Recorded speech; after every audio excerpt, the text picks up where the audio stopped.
लाल रोशनी में छवि ने ड्राइवर को देखा, फिर बोली, भैया मुझे भूख लगी है, 10 बजे के बाद से कुछ नहीं खाया। भैया मैं माँ बनने वाली हूँ, मेरे बच्चे को कहीं कुछ हो ना जाए। ओ तेरी, वाहिगुरु जी मेहर करना। ड्राइवर ने हाथ जोड़कर भगवान से अरदास की। फिर उसने एक ढाबा देखकर ट्रक रोक दिया। छवि और मीना के हाथ पैर काले हो रखे थे तो छवि बोली, भैया हाथ धोने हैं। चलो उस तरफ नल है, चलकर धो लो। ड्राइवर शेरा बोला, भैया आप बैठिए, हम दोनों चली जाती हैं। मीना बोली और छवि के साथ चल दी। जल्दी हो रही है क्या? इतनी रात है, हर तरफ बुरे लोग हैं। अब तोड़ा नाल तोड़ा भाई है तो अकेले नहीं जाना। फिर अपने साथी से बोला, दीदियों लाई अच्छा सा खाना मंगवा, हम हाथ धोकर आए। कहकर वो उन दोनों के साथ चल दिया। दोनों ने हाथ मुंह धोया। छवि ने अपने दुपट्टे से अपना मुंह पोंछ लिया। मीना ने जीन्स टॉप पहना हुआ था, दुपट्टा था नहीं, रुमाल भी बैग में ही रह गया था, तो यूं ही चल दी। ये लो इससे पोंछ लो। छवि ने उसे दुपट्टा देते हुए कहा। मीना ने उससे मुंह पोंछ लिया। वो जैसे ही रोशनी में आए तो मीना दुपट्टा देने के लिए छवि की तरफ मुड़ी तो दोनों एक दूसरे को देखकर हैरान रह गए। मीना तुम, छवि तुम, कहकर वो एक दूसरे के गले लग गई। इसका मतलब तुझे भी किडनैप किया था? छवि कहीं ऐसा तो नहीं कि कोई जानकार हो? सच तुम माँ बनने वाली हो? वाह सुनकर खुशी हुई, बधाई हो। मीना बोली। शेरा खड़ा उन दोनों को हैरानी से देख रहा था। तुझसे पहले एक दूसरे को नहीं देखा था क्या? अब ऐसे मिल रही हो जैसे मेले में खोई हुई बहनें हो। भैया दोनों साथ ही पढ़ती थी, बहनों सा ही प्यार है हमारा, जानते हो भैया, अब हम जेठानी देवरानी है। छवि बोली, अरे हाँ मैंने फोन चार्ज कर लिया है, लो अपने घर फोन कर लो। शेरा ने फोन देते हुए कहा, मीना पहले तुम सहस को फोन कर लो। छवि ने मीना से कहा, छवि मुझे उसका नंबर याद नहीं, मुझे तो किसी का भी नंबर याद नहीं, फोन में थे वो वहीं छूट गया, तुम ही कर लो। मीना बोली। छवि ने संग्राम को फोन लगाया पर फोन बंद आ रहा था। उसने कई बार फोन किया पर फोन बंद आ रहा था। उसने फोन वापस शेरा को दे दिया। फिर उन्होंने खाना खाया। खाना खाने के बाद शेरा ने पूछा, फोन बताओ कि आप दोनों ने कहाँ जाना है? जी अहमदाबाद। मीना बोली। क्या? शेरा और उसके साथी ने कहा। क्यों क्या हुआ? लेकिन अस्सी तो राजस्थान में है, ये सामान अहमदाबाद तो ही लाए हैं और अब इसे उदयपुर छड़कर फिर अहमदाबाद वापस जाएंगे। देखो तो अनु बहन का है तो तुम लोगों ने कल तो नहीं भेजूंगा, अगर वो लोग फिर मिल गए तो क्या होगा? ਤੁਹਾਡੇ घर वालों से भी बात नहीं हो पाई है, नहीं तो वो आ जाते। एक गल्ला दसो, तुम्हें अपने इस भाई पर भरोसा है? उसने दोनों से पूछा। कैसी बात कर रहे हैं आप भैया, अगर आप पर भरोसा नहीं करेंगे तो किस पर करेंगे? मीना बोली। तो ठीक है, अगले शहर में मेरे एक रिश्तेदार रहते हैं, मैं तोनू वहाँ छोड़कर आऊंगा, वापसी में तुम्हें अपने साथ ले जाऊंगा।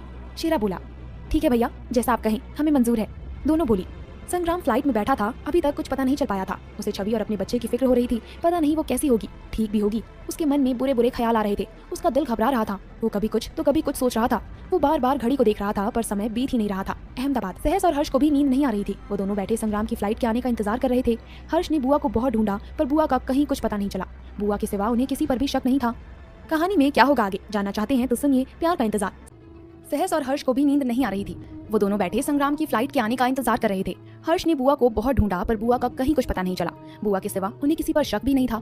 एयरपोर्ट पर उतरते ही संग्राम ने अपना फोन ऑन किया। उसने देखा कि कई मिस कॉल्स आ रही थी, सभी अनजान नंबरों से थी। उसे लगा कि हो ना हो ये किडनैपर की कॉल्स होंगी। उसने एयरपोर्ट से निकलते ही पहला नंबर डायल किया। फोन उठते ही वो बोला, हेलो कौन बोल रहा है? दूसरी तरफ से एक लड़की की आवाज आई, सर आपका अहमदाबाद में स्वागत है, हम शाप ट्रैवल एजेंसी से बोल रहे हैं, आपको यहाँ रहने घूमने। वो कुछ और बोलती संग्राम ने पहले ही फोन काट दिया और गुस्से से बोला, ये ट्रैवल एजेंसी वाले भी हद करते हैं। अरे यार किसी को घूमना होगा तो खुद फोन कर लेगा ना, यूं ही दिमाग खराब कर दिया। चल छोड़, तू अगला नंबर डायल करके देख। सेठ बोला। भैया संग्राम भैया। सहस की आवाज सुनकर दोनों चौंक गए, फिर उनके पास आ गए। हर्ष और सहस दोनों ने उसके पैर छुए और गले लग गए। भैया ये सब क्या हो गया? हर्ष बोला, कुछ नहीं सब ठीक हो जाएगा, हिम्मत रख। संग्राम ने सहस की पीठ थपथपाते हुए कहा, सॉरी भैया। हर्ष ने रुआसा सा मुंह करके कहा, तू क्यों सॉरी कह रहा है, इसमें तेरा क्या कसूर है? संग्राम ने उसे गले लगाकर कहा। हर्ष रो पड़ा, भैया ये सब बुआ का ही काम लगता है, मैंने बहुत ढूंढा पर वो नहीं मिली। हर्ष ने रोते हुए कहा, नहीं रोते नहीं, हम लोग तो एक साथ हैं ना, कोई हमारा कुछ नहीं बिगाड़ सकता। मैंने तुम्हें मना किया था ना, तुम क्यों आए? चलो आ गए हो तो अब सीधा कंपनी चलो। संग्राम बोला।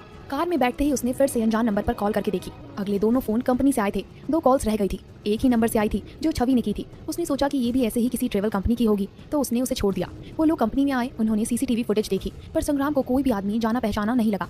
संग्राम ने ओम को फोन किया। हेलो सर, आज सुबह सुबह मेरी याद कैसे आ गई? ओम बोला, ओम मैं कंपनी में हूँ, जल्दी आ जाओ। क्या आप यहाँ? मैं भी आता हूँ, कहकर ओम ने फोन रख दिया और तैयार होकर कंपनी आ गया। वो सीधे ही सहस के ऑफिस आया। उसने आकर सबको विश किया। सर आपने आना था तो मुझे पहले बता देते, मैं आपको लेने आ जाता। ओम बोला, ओम बहुत बड़ी गड़बड़ हो गई है, किसी ने मीना और छवि को किडनैप कर लिया है। संग्राम ने ओम को बताया। क्या, ये कब हुआ? सहस सर मीना तो कल आई थी ना? ओम ने हैरानी से पूछा। वो लोग बात कर ही रहे थे कि संग्राम का फोन बजने लगा। उसने देखा कि कोई नाम नहीं है, किसी नंबर से फोन है, तो उसने सबको चुप रहने का इशारा किया और फोन ऑन किया। हेलो, हाँ जी। संग्राम ध्यान से सुन, तेरी बीवी और तेरे छोटे की होने वाली बीवी हमारे पास है। हम सिर्फ ये चाहते हैं कि तू भैया भाभी पर किए केस वापस ले ले, उन्हें जेल से निकाल ले। मैं उन दोनों को छोड़ दूंगा। सुन, चालाकी न करना मुन्ना, वरना तू जानता ही है कि तेरी बीवी माँ बनने वाली है। मेरी दीदी ने तो फिर भी दवा देकर तेरा बच्चा मारा था, मुझे उसकी जरूरत नहीं पड़ेगी। मैं तो उन पर अपने आदमी छोड़ दूंगा बस, समझे? एक आदमी की आवाज आई। चाचा जी आप इतने कमीने कैसे हो सकते हैं? आप क्या निम्मी सिमी को भूल गए? ये दोनों भी उन्हीं के जैसी हैं। आप उनके बारे में ऐसा कैसे सोच सकते हैं? संग्राम ने दांत पीसते हुए कहा। अच्छा, अब तुम्हें याद आया कि मैं तेरा चाचा हूँ और निम्मी सिमी मेरी बेटियां हैं? तब याद नहीं था जब घर और कंपनी सब हमसे छीन ली थी? पृथ्वी को हमसे छीन लिया, हमारा इकलौता सहारा हर्ष बचा था, उसे भी हमसे छीन लिया। और अब मासूम बनते हो? हमारे पीछे पुलिस लगा दी थी, कहाँ कहाँ छुपते फिर रहे हैं हम। मुझसे फालतू बात ना कर। सुनो, तुम्हारे पास सिर्फ आज का दिन है, केस वापस ले लो। चाचा ने धमकाया और फोन बंद कर दिया। भैया, क्या ये चाचा जी हैं? हर्ष ने पूछा। हाँ, चाचा जी ही हैं, पर मुझे ये समझ नहीं आता कि छवि के माँ बनने की खबर उन्हें किसने दी? ये तो हम दोनों के सिवा सिर्फ तुम दोनों को पता थी। संग्राम बोला। ओम भैया को भी पता थी, मैंने बताया था। सहस को ओम पर ही शक था। आपका कहना है कि मैंने उन्हें बताया? मैं तो उन्हें जानता भी नहीं, मतलब सर के साथ ही एक आध बार देखा था। ओम बोला। अच्छा, तो आप मुझे बताएंगे कि आपने कल मुझे क्या पिलाया था? फिर मैं आपके कमरे से अपने कमरे में कैसे आ गया? सहस बोला। मैं तुम्हें कुछ क्यों पिलाऊंगा? वो तो तुम खुद ही चाय पीकर सो गए थे, तो मैंने मुकेश से कहकर तुम्हें तुम्हारे कमरे में पहुंचा दिया। तुम मुझ पर ही शक कर रहे हो? ओम बोला। लेकिन इसी दौरान तो मीना गायब हुई। अगर मैं होश में होता तो उसे बचा लेता, लेकिन आपकी चाय ने सब गड़बड़ घोटाला कर दिया। सहस गुस्से से बोला। सहस, अब बस भी करो, मुझे पता है ओम ऐसा नहीं है, तुम इस पर शक करना बंद करो प्लीज। मेरे लिए जैसे तुम हो वैसा ही ओम है। संग्राम ने गुस्से से सहस को डांटा। उसी वक्त मीना गायब हुई? रुको एक मिनट, उस वक्त चाय तो मुकेश ने बनाई थी और उसने मेरे कहने के बिना ही चाय बना दी थी। कहीं ये सब मुकेश? उसने सहस की तरफ देखकर कहा। उसकी आंखों में अजीब सा गुस्सा था। ये मुकेश कौन है? संग्राम ने पूछा। सर, वो मेरा असिस्टेंट है, अपनी ही कंपनी में काम करता है। अच्छा काम देखकर मैंने उसे असिस्टेंट रख लिया। लगता है सब उसी का किया धरा है। मुझे याद आया, भाभी के माँ बनने के बारे में जब सहस ने मुझे बताया था तो वो मेरे ही पास खड़ा था। उसने मुझे फोन पर बात करते सुन लिया होगा। ओम बोला। सहस और सेठ को अभी भी ओम पर शक हो रहा था कि जब इसे लगा कि सहस को इस पर शक हो रहा है तो इसने सारा इल्जाम उस बेचारे मुकेश पर डाल दिया। पर संग्राम को ओम पर अब भी भरोसा था। राजस्थान। अगली सुबह शेरा ने एक शहर के पास सड़क पर ट्रक रोका। फिर वो उन दोनों को एक घर में ले गया। उसने दरवाजा खटखटाया तो एक लड़की ने दरवाजा खोला। उसने दरवाजा खोलते ही शेरा को धक्का देते हुए कहा। आ गए? अब याद आई मेरी? मतलब जब भी जरूरत होती है मुंह उठा कर आ जाते हो, नहीं तो कभी फोन करके खबर भी नहीं पूछते। वो गुस्से में मिक्स राजस्थानी और हिंदी में बोली। छवि और मीना उसका मुंह देखती रह गई। अरे चकोरी, तू नाराज क्यों होती है? तेरा भाई बहुत बिजी रहता है, लेकिन फिर भी ये देख, तेरे लिए लहंगा लाया हूँ। शेरा एक बच्चे की तरह उसे लिफाफा पकड़ाता हुआ बोला। उसने लिफाफा लिया और भैया भैया करते हुए शेरा को अंदर लेकर चल दी। वो तीनों भी उसके पीछे आ गए। तभी अंदर से एक औरत आई। चकोरी, कौन आया है? अरे शेरा, तू जारी, भाई के लिए चाय पानी ला। मौसी, एक काम से आया हूँ। ये दो लड़कियां हैं चकोरी की तरह, ये भी मुझे रास्ते में मिली। इन्हें भी कुछ लोग उठा लाए थे, पर किस्मत अच्छी थी जो बचकर निकल आई और मुझे मिल गई। दीदी, ये दोनों गुजरात की हैं। मैं आज उदयपुर जा रहा हूँ, कल सुबह वापस आऊंगा। तब तक इन्हें आपके पास छोड़कर जा रहा हूँ। कल इन्हें ले जाऊंगा, इनके घर पहुंचा दूंगा। शेरा ने सब कुछ बता दिया। अरे तू फिक्र ना कर, ये मेरी चकोरी जैसी हैं, यही रह लेंगी उसके साथ। तू कल परसों आ या महीने बाद आ, तुझे ये यही मिल जाएंगी। मौसी बोली। फिर शेरा चाय नाश्ता करके अपने साथी के साथ आगे चल गया। छवि कुछ भी खाने लगती उसे उल्टी आ रही थी। मौसी ने पूछा। छोरी, तू पेट से है? हाँ जी मौसी जी, 2 महीने हुए हैं। छवि बोली। अरे, और उन कमीनों ने इस हालत में तुम्हें उठा लिया? बच्चे को कोई नुकसान तो नहीं हुआ? मौसी ने पूछा। पता नहीं मौसी, मुझे भी चिंता हो रही है, पर अब किसी डॉक्टर को दिखा भी नहीं सकती, घर जाकर ही दिखाऊंगी। छवि ने मजबूरी जताई। चल मैं देखती हूँ, मौसी बोली। छवि और मीना ने हैरानी से मौसी की तरफ देखा। अरे तुम दोनों को पता नहीं, मौसी दाई है। इस शहर के सारे नहीं तो आधे बच्चे तो इनके हाथों से ही हुए हैं। चकोरी बोली। तब उन्हें पता चला कि मौसी दाई है। दोनों मान गई और उनके साथ अंदर चली गई। सब कुछ ठीक है, चिंता की बात नहीं है। मैं तेरे खाने को कुछ बनाती हूँ जिससे तुझे उल्टी ना आए, कहकर मौसी रसोई में चली गई। चलो शुक्र है सब ठीक है, मीना बोली। फिर चकोरी की तरफ देखकर पूछा। भैया कह रहे थे कि तुम भी हमारी ही तरह यहाँ आई हो? हाँ, मैं करीबन 8 साल की थी जब मुझे कुछ लोग उठा लाए थे। मुझे भैया नहीं बचाया था, वो मुझे मौसी के पास छोड़ गए। फिर मेरे घर वालों को बहुत ढूंढा पर वो मिले ही नहीं, तो मौसी ने ही मुझे रख लिया। चकोरी बोली। मौसी उसके खाने के लिए खिचड़ी बनाकर लाई थी। छवि ने वो खा ली, उसे कुछ नहीं हुआ। जो मीना और छवि को गार्ड कर रहे थे, उन्होंने सुबह जब दरवाजा खोला तो वो खुला ही नहीं। जब उन्हें पता चला कि दरवाजा अंदर से बंद है, उन दोनों ने दरवाजा तोड़ने की कोशिश की, लेकिन अंदर रखे सामान के कारण दरवाजा ना खुल रहा था, ना टूट रहा था। तब उन लोगों को कुछ गड़बड़ लगी। उन्होंने पिछली तरफ जाकर देखा कि खिड़की खुली हुई थी। उन्होंने खिड़की से अंदर झांक कर देखा, अंदर कोई नहीं था। दोनों घबरा गए। अगर उन्होंने बॉस को बताया तो वो इन्हें जान से मार डालेगा। ये सोचकर उन्होंने एक प्लान बनाया और 2 बार डांसर्स को पैसे देकर वहाँ बंद कर लिया। उन्हें पता था जब बॉस देखेगा कि वो ये लड़कियां नहीं है और इन्हें छोड़ देगा तो ये भी उसे जाने देंगे। इन्होंने ऐसा ही किया। चाचा जी के फोन के बाद संग्राम ने बहुत सोचा कि वो ऐसा करेगा, वो वैसा करेगा, पर वो कुछ कर नहीं पा रहा था। चाचा जी का फोन सुबह सुबह फिर आया। क्या सोचा है तूने? चाचा ने संग्राम को पूछा। पहले हमें सबूत तो दो कि वो आपके पास हैं। हम ऐसे कैसे मान लें कि वो आपके पास हैं? संग्राम बोला। मुझे पहले ही पता था, इसलिए मैंने पहले ही तैयारी कर ली थी, कहकर चाचा जी ने उन दोनों का कल का बनाया हुआ वीडियो भेज दिया। वीडियो में छवि और मीना के हाथ पैर बंधे हुए थे। संग्राम ये देखकर घबरा गया। उसने चाचा से कहा, देखिए इन्हें कुछ नहीं होना चाहिए, मैं केस वापस लेने को तैयार हूँ। कहानी में क्या होगा आगे जानना चाहते हैं तो सुनिए प्यार का इंतजार। संग्राम ने चाचा से कहा, देखिए इन्हें कुछ नहीं होना चाहिए, मैं केस वापस लेने को तैयार हूँ। ठीक है, जिस वक्त तुम केस वापस ले लोगे उसी वक्त हम उन्हें छोड़ देंगे।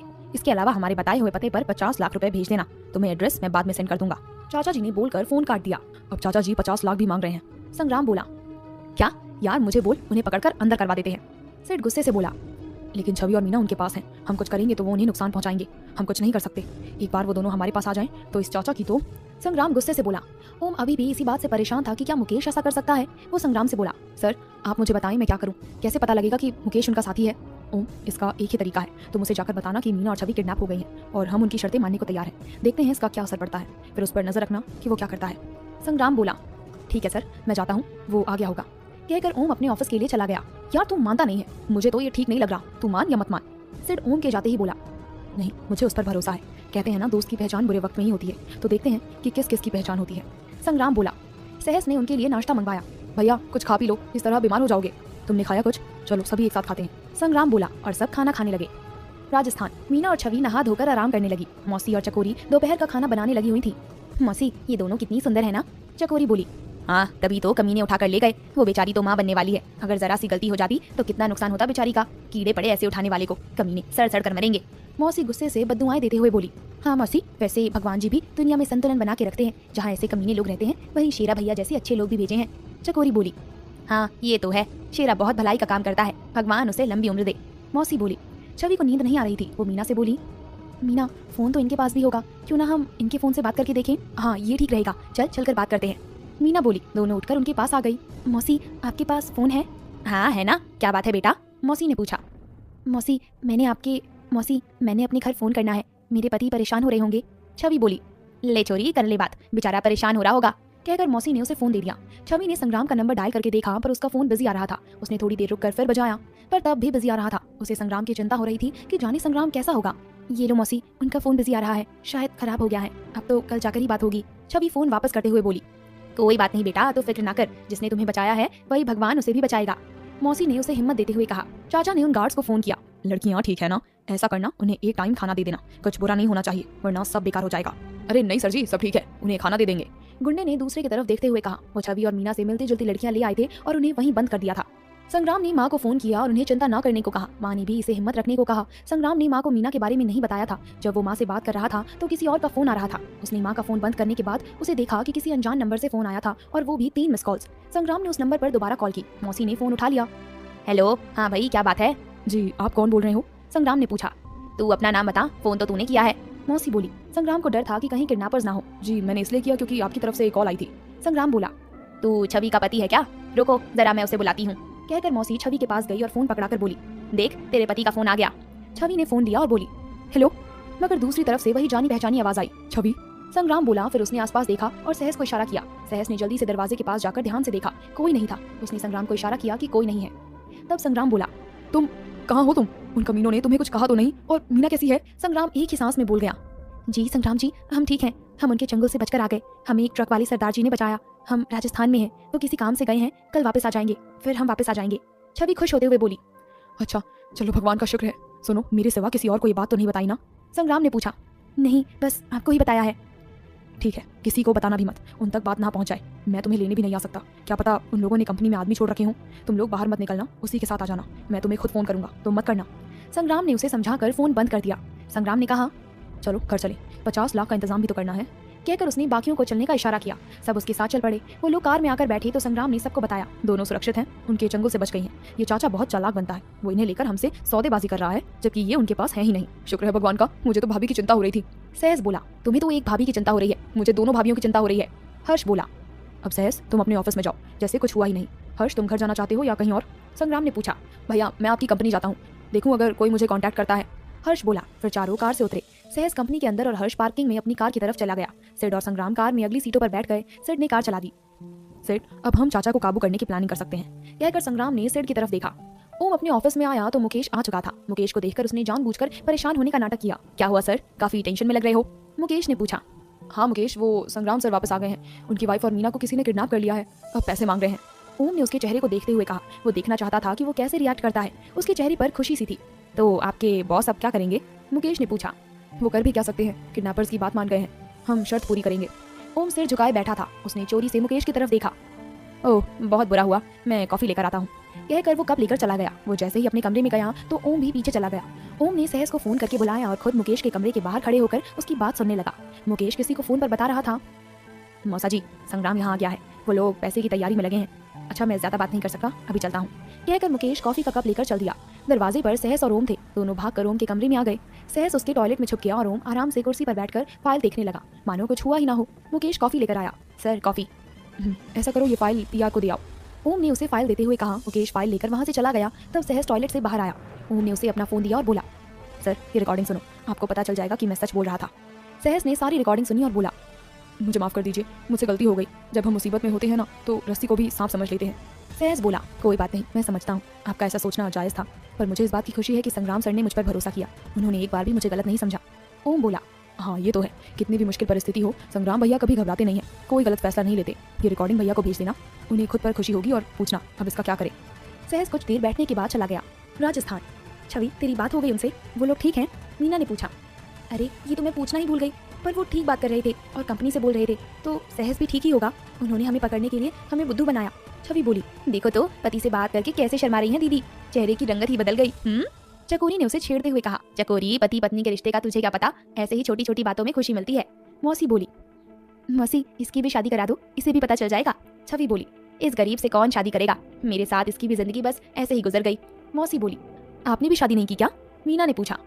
शादी तो की थी, मेरे माँ बाप ने शेरा की तरह ट्रक ड्राइवर था, यहाँ लाकर छोड़ दिया, फिर ट्रक लेकर दूर चले जाता था। शुरू में आता रहा, फिर एक दिन ऐसा गायब हुआ कि वापस ही नहीं आया। उस वक्त मैं इस मकान में किराए पर रहती थी।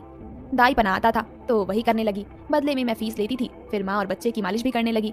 अब तो कई वैसे भी मालिश करा लेती हैं। जिनका बेटा होता है वो खुश होकर मिठाई, पैसे और कपड़े दे देते हैं। इस मकान के मालिक बहुत अच्छे घराने से थे, उनके जुड़वा लड़के हुए। मैंने ही शुरू से उनकी पत्नी की देखरेख की थी, तो उन्होंने खुश होकर ये घर मुझे दे दिया। बस तब से यहीं रह रही हूँ, अच्छा गुजारा चल जाता है। मौसी ने अपनी सारी कहानी सुनाई। कहानी में क्या होगा आगे जानना चाहते हैं तो सुनिए प्यार का इंतजार। शादी तो की थी मेरे माँ बाप ने, शेरा की ही तरह ट्रक ड्राइवर था, यहाँ लाकर छोड़ दिया, फिर ट्रक लेकर दूर चले जाता था। शुरू में आता रहा, फिर एक दिन ऐसा गया वापस ही नहीं आया। उस वक्त मैं इस मकान में किराए पर रहती थी। दाई बना आता था तो वही करने लगी, बदले में मैं फीस लेती थी। फिर माँ और बच्चे की मालिश भी करने लगी। अब तो कई वैसे भी मालिश करा लेती हैं। जिनके बेटे होते हैं वो खुश होकर मिठाई, पैसे और कपड़े दे देते हैं। इस मकान के मालिक बहुत अच्छे घराने से थे, उनके जुड़वा लड़के हुए। मैंने ही शुरू से उनकी पत्नी की देखरेख की थी, तो उन्होंने खुश होकर ये घर मुझे दे दिया। बस तब से यहीं रह रही हूँ, अच्छा गुजारा चल जाता है। मौसी ने अपनी सारी कहानी सुनाई। फिर आप शेरा भैया से कैसे मिले? मीना ने पूछा। शेरा, जब मेरे पति 1 महीने नहीं आए तो मैं उन्हें ढूंढने निकल पड़ी। तब मैं एक एक ट्रक को रोककर पूछा करती थी। ये शेरा उन्हीं में से एक ट्रक में था। यहाँ मुझे सभी मौसी कहते थे, इसलिए वो भी मुझे मौसी कहता था। उस बेचारे ने इन्हें बहुत ढूंढा पर कुछ पता नहीं चला। इस सिलसिले में वो यहाँ आने लग गया, मुझे भी बेटा मिल गया। मौसी ने अपनी बात सुनाकर छवि की तरफ देखा तो उसकी आंखों से पानी बह रहे थे। क्या हुआ छवि, तू रो क्यों रही है? मुझे अपनी जिंदगी में अब कोई दुख नहीं है, मैं खुश हूँ। मौसी ने उसे रोते हुए देखकर कहा, मौसी मैं आपकी कहानी सुनकर नहीं रोई। असल में मेरा बचपन भी राजस्थान में ही बीता है। ऐसे ही एक शहर में हम रहते थे। मेरे पापा भी ट्रक चलाते थे। वो कभी कभार घर आते थे। मैं और माँ उनका आपकी तरह ही इंतजार करते रहते थे। माँ ऐसे ही चल बसी, फिर पापा भी एक्सीडेंट में मारे गए। आपकी बातों से उनकी याद आ गई। छवि बोली। मीना ने उसे गले लगा लिया। मौसी भी उसके पास आकर गले लगाकर पीठ को सहलाकर उसे हौसला देने लगी। मौसी खाना तैयार है, चकोरी बोली। उन्होंने खाना खाया और सोने चले गए। अगले दिन सुबह से ही वो शेरा का इंतजार करने लगी। करीब 10 बजे शेरा वहाँ आ गया। उसने नाश्ता किया। मौसी मैं सोचता हूँ इसका भेस बदल कर ले जाऊं, कहीं वो लोग इन्हें ढूंढ ना रहे हो। पता नहीं कैसे लोग होंगे, अपना बचाव तो खुद ही करना होगा।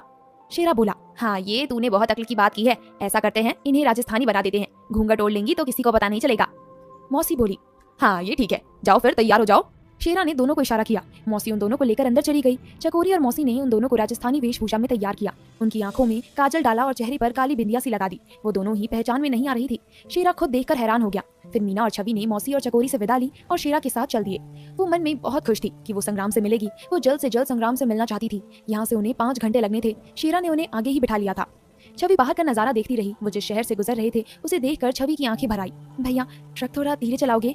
छवि बोली। मीना ने उसकी तरफ सवालिया नजरों से देखा। क्या हुआ बहन, रोने क्यों लगी? धीरे कर देता हूँ। शेरा ने उसे देखकर पूछा। ये मेरा शहर है, मेरा बचपन यहीं बीता है। छवि बोली। क्या तुमने जाना है यहाँ? शेरा ने पूछा। नहीं, अब यहाँ मेरा कोई नहीं रहता, बस यहीं से शहर देखना है। छवि को एक बार अपनी सहेली पूजा की याद आई। फिर उसने सोचा कि इतने साल हो गए हैं, जाने वो अब कहाँ होगी। शेरा ने ट्रक धीरे कर लिया। मीना भी छवि के साथ बाहर देखने लगी। उसने छवि का हाथ पकड़ लिया था। उसे महसूस हुआ कि छवि हल्के हल्के से कांप रही थी। उसने छवि के कंधे पर हाथ रखा और बोली, छवि तेरे मम्मी पापा ऊपर से तुझे ऐसे देखकर दुखी हो रहे होंगे। तुझे दुखी देखकर दुखी हो जाएंगे वो भी। खुश रहेगी तो वो भी खुश रहेंगे। उसकी बात सुनकर छवि मुस्कुरा दी। फिर अपने पेट पर हाथ रखकर मन ही मन अपनी माँ को याद करते हुए बोली, माँ आपकी बेटी माँ बनने वाली है। फिर उसने पीछे छूटते हुए शहर को मन ही मन अलविदा कहा। ट्रक आगे बढ़ता जा रहा था। छवि को पता ही नहीं चला कि कब नींद उसे आ गई। मीना ने अपने कंधे पर उसका सिर टिका लिया और खुद भी सो गई। आधा सफर बीत चुका था। जब वो दोनों उठी, छवि ने आसपास देखा, फिर पूछा, भैया कितनी दूर है गया? आधा सफर तय हो गया है, अब 2 घंटे और लगेंगे। कुछ खाना हो तो लेकर आऊं? शीरा ने पूछा। नहीं भैया, छवि ने जवाब दिया, पर मीना बोली, भैया कुछ ना कुछ ले ही आओ, इसे भूख नहीं है। पर हमारे भांजे या भांजी को तो भूख लगी होगी, वो कहेंगे कैसा मामा है, पूछे ही जा रहा है, खिला कुछ नहीं रहा। शीरा अपने साथी को साथ लेकर उनके लिए खाना ले आया और छवि से बोला, देख ले बहन, अगर अच्छा ना लगे तो बता देना, कुछ और ला दूंगा। शीरा बोला। छवि खाना खाने लगी तो उसे उल्टी नहीं आई। तब उसने दिल भर कर खाया। भैया बस यही ठीक है, मुझे अच्छा लगा, और इसे भी। भैया बेबी मामा जी को थैंक यू कह रहा है। छवि बोली, हाँ हाँ मामा भी खुश हुआ, कहकर शीरा की आंखें भर आई। अरे भैया ये क्या, अब आपको क्या हुआ, रोने क्यों लगे? मीना ने पूछा। रो नहीं रहा, ये तो खुशी के आंसू है। भाई तो मैं कईयों का बना, पर आज पहली बार मामा बना हूँ, इसलिए खुशी आंखों से छलक पड़ी। शीरा बोला, भैया आपकी बहन की शादी होगी तो आपको मामा भी बना देगी। मीना ने सोचा कि शीरा की बहन की अभी शादी नहीं हुई होगी, इसलिए उसने ऐसी बात की है। मेरी अपनी मतलब सगी बहन नहीं है, बहन तो क्या कोई भी नहीं है, या यूं कहूँ कि है भी तो मुझे पता नहीं है। शीरा बोला, क्या मतलब, कोई है नहीं कि मर गए? मीना ने ऐसे ही पूछा। छवि ने उसे कोहनी मारी तो उसने उसे घूर कर देखा कि क्या हुआ। असल में हम लोग पंजाब के एक गांव में रहते थे। उस वक्त मैं छोटा था, 6-7 साल का होऊंगा, जब एक दिन बच्चों के साथ ट्रेन देखने रेलवे स्टेशन आ गया। हम एक खड़ी ट्रेन में खेलने लगे। खेलते खेलते मुझे नींद आ गई, मैं वहीं सो गया। फिर जब मेरी आंख खुली तो मैं मुंबई पहुंच गया था। बहुत परेशान हुआ, मुझे लोगों की भाषा समझ ही नहीं आई और उनको मेरी। फिर मुझे एक ट्रक में सरदार जी दिखे, मैं उनके साथ रहने लगा। फिर कुछ सालों बाद वो मुझे पंजाब लेकर आए, पर मुझे गांव के नाम के सिवा कुछ पता ही नहीं था। हमने मेरे गांव को बहुत ढूंढा, पर वो मिला ही नहीं। फिर मैं उनके साथ ही रहने लगा, बस उन्हीं के साथ काम कर करके ये ट्रक ले लिया। फिर एक दिन वो भी गुजर गए, तब से इसे साथ लिया और ट्रक चला रहा हूँ। आज भी कोई लावारिस बच्चा या बच्ची मिलती है तो उसकी मदद कर देता हूँ। शीरा ने ट्रक चलाते हुए अपनी कहानी सुनाई। भैया आप सबकी कोई ना कोई कहानी है, बस मेरी कोई कहानी नहीं है। देखो, चकोरी की कहानी, मौसी की कहानी, छवि की कहानी, और अब आपकी भी कहानी, बस मेरे पास ही सुनाने के लिए कोई कहानी नहीं है। मीना ने बच्चों की तरह मुंह बनाकर कहा। अच्छा है बहन कि तुम्हारी ऐसी कोई कहानी नहीं है, तुम्हारे माँ बाप हैं, इसलिए तेनू खुश होना चाहिए। शेरा बोला, पगली ये जो सब हमारे साथ हुआ है ये क्या किसी कहानी से कम है, इसे सुना देना सबको। छवि बोली, हाँ ये ठीक है। मीना खुश होकर बोली, भैया एक बात कहूँ, देखिए ना तो आपका कोई परिवार है ना मेरा कोई परिवार है, तो क्या आप मुझे सच में बहन बना सकते हैं? छवि ने झिझकते हुए पूछा। क्यों नहीं, जरूर, हाँ मैं तुम्हें अपनी बहन बनाऊंगा, इसमें पूछने की क्या बात है? शेरा ने खुश होकर कहा। सची, मैंने तो इसलिए पूछा कि अगर आप भाई बन गए तो फिर आपको भाई होने के सारे फर्ज निभाने होंगे, आपको राखी और बाकी त्योहारों पर मेरे घर आना होगा। छवि खुश होकर बोली, अरे कोई नहीं, जरूर आऊंगा, बहुत पैसे हैं तेरे भाई के पास, घर भर दूंगा तेरा। शेरा बोला, ना भैया, पैसा आपकी बहन के पास बहुत है, बस भाई ही नहीं था, बस ये कमी पूरी कर देना।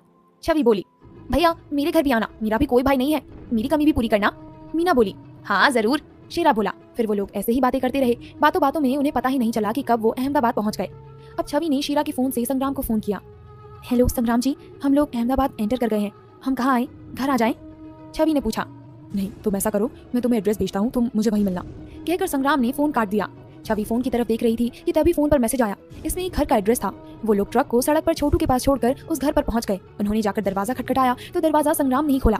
छवि उसे देखकर खुशी से उसे लिपट गई। संग्राम उसे खुद से अलग करते हुए बोला, देखिए आप कौन है, आपको कोई गलतफहमी हो गई है, मैं आपको नहीं जानता। अरे और आप लोग अंदर क्यों आ रहे हो? शीरा और मीना अंदर घुस गए। संग्राम जी हम हैं छवि।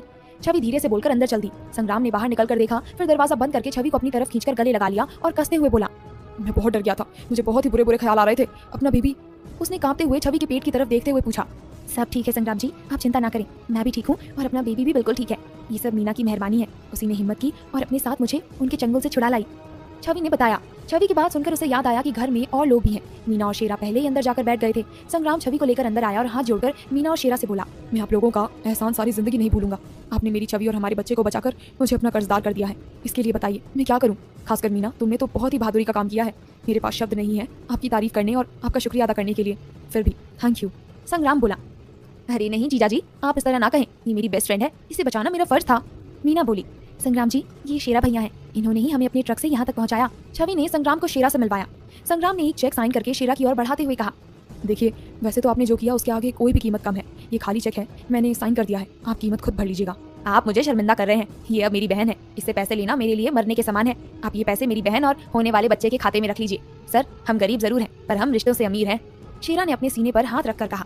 कहानी में क्या होगा आगे जानना चाहते हैं तो सुनिए प्यार का इंतजार। आप मुझे शर्मिंदा कर रहे हैं, ये अब मेरी बहन है, इससे पैसे लेना मेरे लिए मरने के समान है। आप ये पैसे मेरी बहन और होने वाले बेबी के खाते में रख लें। सर हम गरीब जरूर हैं पर हम रिश्तों से अमीर हैं। शेरा ने अपने सीने पर हाथ रखकर कहा। माफ करना भैया, गलती हो गई मुझसे। मुझे नहीं पता था कि आप किस तरह के लोग हो, इसलिए ये गलती हो गई। आपसे एक शिकायत है। आप कह रहे हो कि छवि आपकी बहन है, तो आपने मुझे क्या कहकर बुलाया? क्या आपके यहाँ बहन के पति को सर कहते हैं? हमारे यहाँ तो जीजा जी कहते हैं साले साहब। संग्राम ने शीरा की तरफ बाहें फैलाते हुए मजाक किया। जीजा जी कहते हैं जीजा जी, अब गलती नहीं होगी और ना ही आपको शिकायत का मौका दूंगा, कहकर शीरा ने संग्राम को गले लगा लिया। शीरा ने छोटे को भी बुला लिया, फिर सबने खाना खाया। खाने के बाद मीना तो सोने चली गई और छोटू ट्रक पर चला गया। वो तीनों बैठे बातें कर रहे थे। संग्राम बोला, शीरा भैया, अगर मैं कहूँ कि आप मेरे पास काम लग जाएं तो? मुझे खुशी होगी, लेकिन मुझे तो सिर्फ ट्रक चलाना ही आता है। शीरा बोला, यही काम तो कह रहा हूँ। हमारी इस कंपनी से मनाली की फैक्ट्री में कपड़े पहुंचाने होते हैं। हफ्ते में 2 चक्कर तो पक्के हैं, बाकी दिन और जगह के टूर होते हैं। संग्राम बोला, ये काम तो मैं कर लूंगा। इससे तो मैं अपनी बहन के पास रह सकूंगा, अपने भांजे भांजियों को भी खिला सकूंगा, पर हमेशा के लिए नहीं। हाँ, ये 2 दिन का काम कर लूंगा, बाकी के दिन मैं और काम कर लूंगा। शीरा बोला। छवि भी खुश हो गई कि इस बहाने वो अपने भाई से मिल लिया करेगी। वो लोग बातें कर रहे थे कि संग्राम का फोन बजने लगा। उसने देखा कि चाचा का फोन है। उसने उन्हें चुप रहने का इशारा किया और फोन उठाया। केस वापस ले लिया?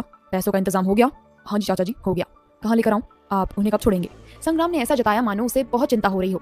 जैसे ही तुम मेरे भैया भाभी और पैसे ले आओगे, मैं उन्हें छोड़ दूंगा। मैं तुम्हें एड्रेस भेजता हूँ, बताओ एड्रेस पर आ जाओ। चालाकी ना करना, मैंने बताया था ना। चाचा ने फिर धमकाया। नहीं, मैं किसी को नहीं बताऊंगा, मैं अकेला ही आऊंगा। संग्राम बोला, तुम नहीं आओगे, हर्ष को भेजना, वो भी अकेला। चाचा ने कहा, ठीक है, आप जैसा भी कहेंगे हम वैसा ही करेंगे। वो कुछ और कहता उससे पहले ही चाचा ने फोन कट कर दिया। छवि और शीरा संग्राम के मुंह की तरफ देख रहे थे। संग्राम उनकी तरफ आया और बोला, तुम लोगों का किडनैप चाचा जी ने करवाया था। बदले में वो हर्ष के मम्मी पापा पर लगाया केस वापस लेने और उन्हें 50 लाख रुपए देने को कह रहे हैं। हमने सोचा है कि देना उन्हें कुछ भी नहीं, उल्टा चाचा को भी पकड़वाना है। लेकिन आप तो बता रहे थे कि चाचा को पुलिस ने पकड़ लिया है, छवि ने पूछा।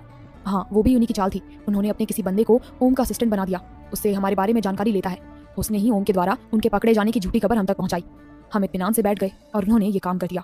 हर्ष और सहज जेल गए थे। सेड अपनी टीम के साथ चाचा जी को पकड़ने की स्कीम बना रहा है। तुम लोग यहीं रहना, मैं जाकर देखता हूँ, कहकर वो जाने लगा। फिर मुड़ा और छवि को एक बार फिर उसने गले लगा लिया। जीजा जी, मैंने माल छोड़ने जाना था, जाऊँ या आपके आने का वेट करूँ? शीरा ने पूछा। नहीं, आप पहले सामान छोड़ाइए, अगर टाइम है तो इनके पास ही रुक जाना। संग्राम बोला, ठीक है बहन, मैं बस आधे घंटे में वापस आया, तुम बाहर मत निकलना, कहकर शीरा भी संग्राम के साथ बाहर चल दिया। सहस और हर्ष जेल पहुंच गए। संग्राम का दोस्त मदन जेल का जेलर था। संग्राम ने उससे पहले ही फोन करके सारी बात कर ली थी। कुछ ही देर में वो दोनों हर्ष के मम्मी पापा के मुंह पर कपड़ा लपेटकर जेल से बाहर ले आए। दूर खड़ी कार में बैठे चाचा के आदमी ने फोटो खींचकर चाचा को भेज दी। बॉस, जेल से हर्ष उन दोनों को कार में ले गया, जबकि सहस टैक्सी लेकर वापस चला गया। आदमी ने चाचा को फोन करके बताया। ठीक है, ध्यान से देखना, उनके पीछे पुलिस तो नहीं थी? चाचा ने पूछा। नहीं, कोई नहीं गया। ठीक है, तुम भी हर्ष के पीछे आ जाओ, चाचा ने कहा। वो लोग भी कार स्टार्ट करके उसके पीछे चले गए। चाचा एक वीरान बड़े से घर में एक बड़े से कमरे में बैठा था। उसने सबको वहां का एड्रेस दे दिया था। उसे फोन आया। बॉस, गज्जू लड़कियां लेकर आ गया है। ठीक है, उन्हें उस कमरे में रखो, मैं आता हूँ, कहकर चाचा कमरे से निकलकर नीचे आ गया। वो बगल के कमरे में गया। उसने जब लड़कियों को देखा तो वो हैरान रह गया। ये किन्हें उठा लाए बेवकूफों, कौन है ये? चाचा ने उन्हें देखकर पूछा। बॉस, हमें तो जो लड़कियां मिली ये वही है, ये आप उनसे पूछो जो लेकर आए हैं। हम तो 2 दिन से आपकी हर बात मानकर इनकी निगरानी कर रहे हैं और आज ले आए हैं। वो पूरे भरोसे से बोला जैसे उनके सिवा कोई सच बोल ही नहीं सकता। तूने तो कह दिया, अब वो लोग आने वाले हैं, हम क्या करेंगे? चाचा गुस्से से बोला। बॉस, इनको चेहरे पर मास्क लगाकर भेज देते हैं, उन्हें पता नहीं चलेगा। गज्जू बोला, अब तो यही करना पड़ेगा, नहीं तो वो पैसे नहीं देगा। मैं पुराने अड्डे पर जा रहा हूँ, ऐसा करना तुम लोग पैसा और भैया भाभी को वहाँ पहुँचा देना। फिर इन्हें कुछ भी हो हमें नहीं पता। मैं तो साफ कह दूंगा मैंने लड़कियां भेज दी है, आगे तुम जानो, कहकर चाचा वहाँ से कार में बैठकर निकल गया। उसे संग्राम के गुस्से का पता था। ओम मुकेश पर नजर रखे हुए था। मुकेश जब चाय देने उसके कमरे में आया तो उसने चालाकी से उसके कोट की जेब में माइक्रोफोन डाल दिया। अब वो उसकी हर बात सुन सकता था। ओम अपना काम कर रहा था कि उसे मुकेश की आवाज आई। हाँ जी मौसा जी, वहाँ क्यों?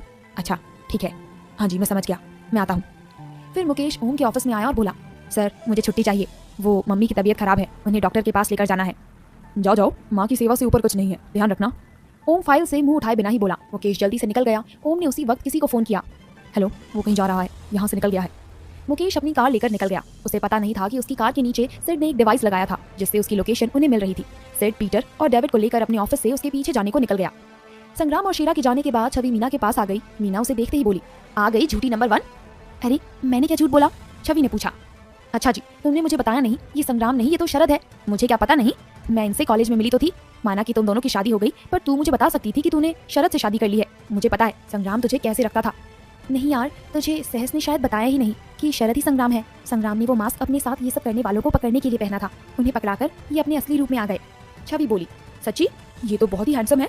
तू लकी है वो पहले तुझे मिल गया, नहीं तो मैंने इसे पटा लेना था, फिर तू देखती रहती। मीना छेड़ते हुए बोली, तू ले लेती तो ले लेती, हमें लड़कों की कमी है क्या? मैं सहस की हो जाती। छवि ने नहले पे दहला फेंका। मीना का पासा उल्टा पड़ गया। अरे मैं तो मजाक कर रही थी, मेरे सहस जैसा हैंडसम कोई भी नहीं है, तू नाराज ना हो बाबा। मीना बोली, नहीं यार, मैं भी मजाक ही कर रही थी, पता नहीं वहाँ क्या हो रहा होगा। भगवान सब ठीक रखना। छवि बोली, हाँ यार चिंता तो मुझे भी हो रही है, पता नहीं क्या होगा। मीना बोली। हर्ष बताए हुए पते पर अपने मम्मी पापा को लेकर पहुंच गया। गज्जू ने कहा, तुम ये बैग और इन दोनों को यहीं छोड़कर बाहर जाओ, बाहर काली कार में तुम्हें लड़कियां मिल जाएंगी। हर्ष उन्हें छोड़कर बिना पैसे दिए बाहर चल दिया।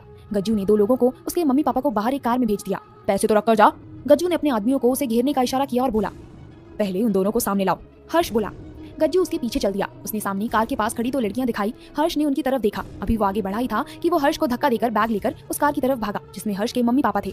हर्ष उनके पीछे भागा, लेकिन उसने कार का दरवाजा बंद कर दिया और कार लेकर चला गया।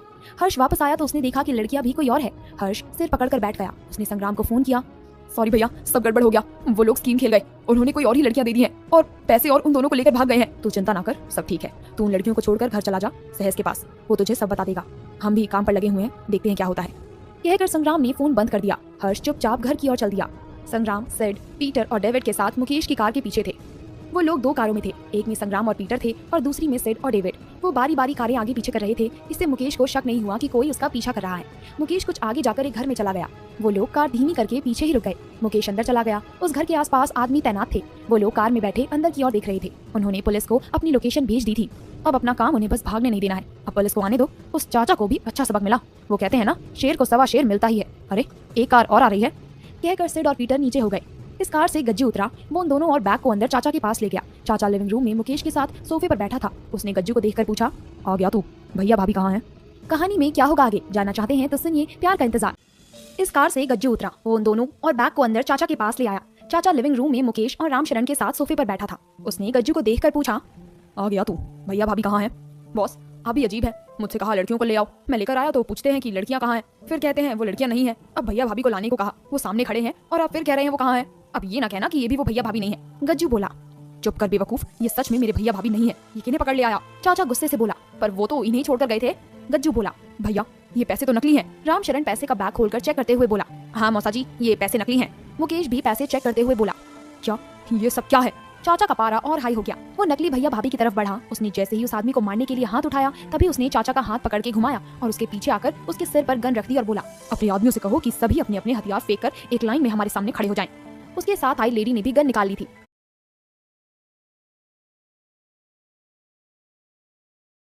भागने लगा तो वो लेडी बोली, कोई हिलने की कोशिश ना करे, भागने की तो सोचना भी मत। उसी वक्त बाहर से संग्राम, सिड, पीटर के साथ अंदर आ गया। बाहर के गुंडों को उन्होंने मार गिराया था। पुलिस भी आ गई थी। चाचा, मुकेश और रामशरण को पकड़ लिया गया। थैंक यू सर, आपने बहुत बढ़िया काम किया। संग्राम उन दोनों से बोला जो हर्ष के नकली मम्मी पापा बने थे। वो दोनों पुलिस वाले थे।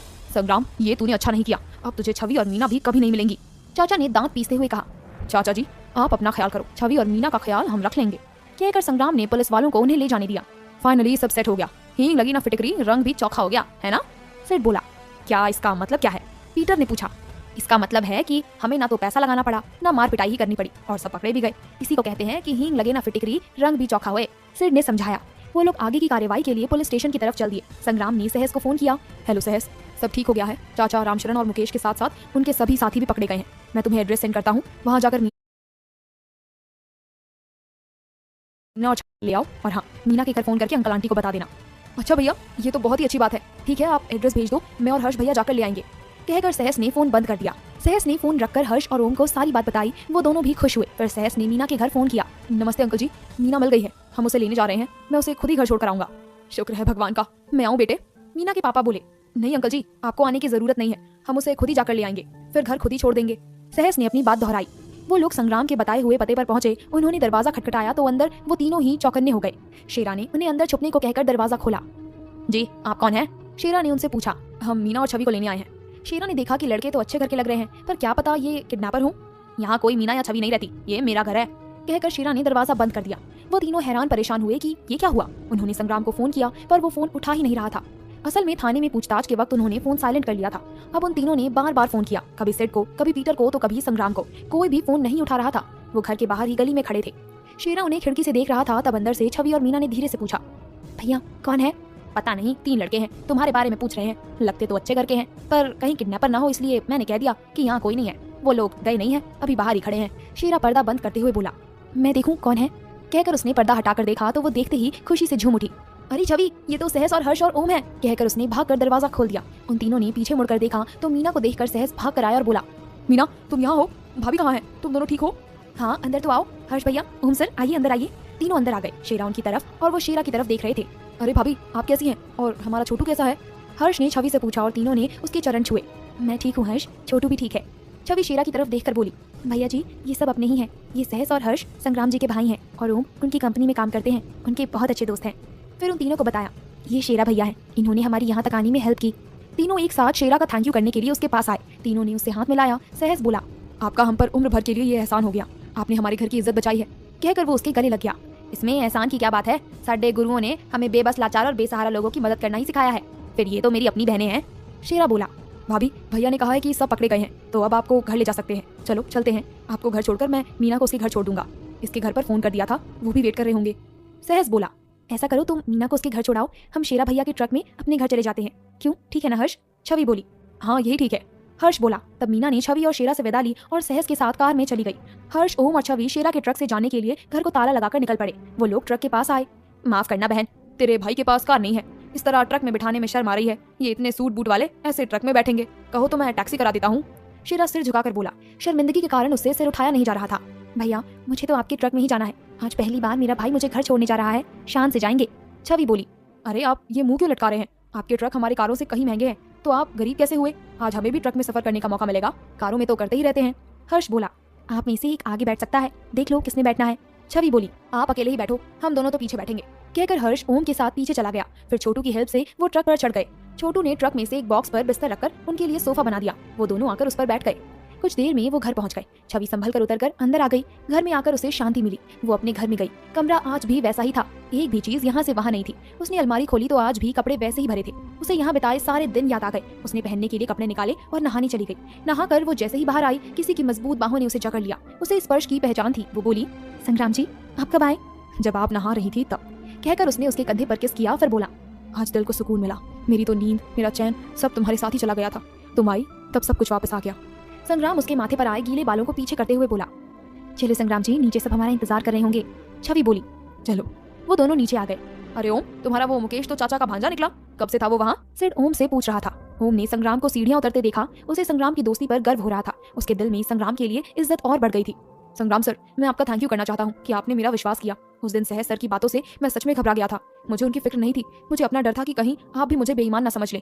मैंने आपका नमक खाया है। आपके साथ गद्दारी करने के बारे में मैं सोच भी नहीं सकता। आपने मेरे लिए इतना कुछ किया है, मैं ऐसा कभी नहीं करूंगा। ओम के आंसू निकल गए। सहस भी उसी वक्त अंदर आया था। उसने सब सुन लिया था। वो ओम के पास आया और बोला, ओम भैया मुझे माफ कर दो, मुझसे गलती हो गई। आप पर ये इल्जाम लगाने से पहले मैंने कुछ नहीं सोचा। इसमें संग्राम भैया का कोई दोष नहीं है। उन्हें आप पर पूरा भरोसा था। अब मुझे भी हो गया है। मुझसे गलती हुई क्योंकि मैं आपको अच्छे से जानता नहीं था। सॉरी, छोटा भाई समझकर माफ कर देना। संग्राम ने दोनों को गले लगा लिया और बोला, हमारी ताकत हमारा इकट्ठा रहना है। जब तक हम सभी साथ हैं, कोई हमें नुकसान नहीं पहुंचा सकता। हर्ष और सिड भी भागकर उसके गले लग गए। सबने एक दूसरे को कस के पकड़ लिया। छवि शेरा के पास खड़ी मुस्कुरा रही थी। अगर आप लोगों का हो गया हो तो मेरी तरफ भी ध्यान दे दो, मुझे बहुत भूख लगी है। छवि बोली, अरे आइए आइए, चलिए, आपके लिए स्पेशल खाना तैयार करवाया है हमने, जो दिल करता है वो खाइए। सहस ने दोनों बाहों को फैलाकर डाइनिंग रूम की तरफ इशारा करते हुए कहा। संग्राम उसके कंधे पर बाह रखकर उसे डाइनिंग टेबल की तरफ लेकर चल दिया। हर्ष शेरा से बोला, चलो साले साहब, आप भी खाना खा लो। सभी हंस पड़े। सभी डाइनिंग टेबल पर खाना खाने बैठ गए। सहस ने मम्मी को वीडियो कॉल की। सहस, छवि का कुछ पता चला? मम्मी उदास सी थी। हाँ जी मम्मी जी, भाभी को घर ले आए हैं, हम लोग खाना खाने लगे हैं। अब आपके बेटे भूखे रह सकते हैं, पर आपके पोते को तो खाना खिलाना जरूरी है। सहस ने फोन घुमाते हुए मम्मी को बाकी सब दिखाए। कहानी में क्या होगा आगे जानना चाहते हैं तो सुनिए प्यार का इंतजार। हाँ जी मम्मी जी, भाभी को घर ले आए हैं, हम लोग खाना खाने लगे हैं। अब आपके बेटे भूखे रह सकते हैं, पर आपके पोते को तो खाना खिलाना जरूरी है। सहस ने फोन घुमाते हुए मम्मी को बाकी सब दिखाए। छवि कैसी है बेटी? मम्मी ने पूछा।